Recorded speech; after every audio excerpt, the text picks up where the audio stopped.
வணக்கம் ஆபிரகாம்.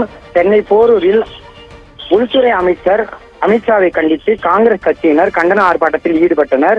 காங்கிரஸ் மாநில செயலாளர் பாஸ்கர் தலைமையில் நடைபெற்ற இந்த ஆர்ப்பாட்டத்தில் முன்னாள் மத்திய அமைச்சர் தங்கபாலு உள்ளிட்ட முக்கிய காங்கிரஸ் நிர்வாகிகள் பங்கேற்றனர்.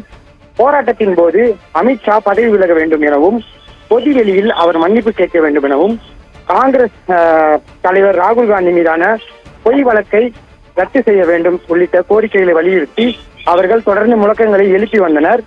கிண்டி, வடபழனி, பூந்தமல்லி, குன்றத்தூர் ஆகிய பிரதான சாலைகளை இணைக்கும் போரூர் சந்திப்பில் இந்த போராட்டம் நடைபெற்றதால் போலீசார் நூற்றுக்கணக்கானோர் குவிக்கப்பட்டிருந்தனர். அதையும் மீறி திடீரென காங்கிரஸ் தொண்டர்கள் சிலர் அமித்ஷாவின் புகைப்படத்தை கொளுத்தியும் அது மட்டுமின்றி அவரது புகைப்படத்தை காலில் போட்டும் மிதித்தும் சாலை மறியலில் ஈடுபட முயன்றனர். இதனால் போலீசார் மற்றும் காங்கிரஸ் தொண்டர்களிடையே கடும் தள்ளுமுள்ளு ஏற்பட்டது. ஒரு கட்டத்தில் சாலை மறியலில் அவர்கள் ஈடுபட முயன்றதால் போக்குவரத்து நெரிசலும் சிறிது நேரம் பாதிக்கப்பட்டது. அதன் பின்னர் போலீசார் குவிக்கப்பட்டு காங்கிரஸ் தொண்டர்களிடையே தள்ளுமுள்ளு ஏற்பட்டு பின்னர் நிலைமை கட்டுக்குள் கொண்டு வரப்பட்டது. இருப்பினும் இங்கு பதற்றமான சூழல் நிலவுகிறது. போலீசார் காங்கிரசாரிடையே தொடர்ந்து பேச்சுவார்த்தையில் ஈடுபட்டு வருகின்றனர்.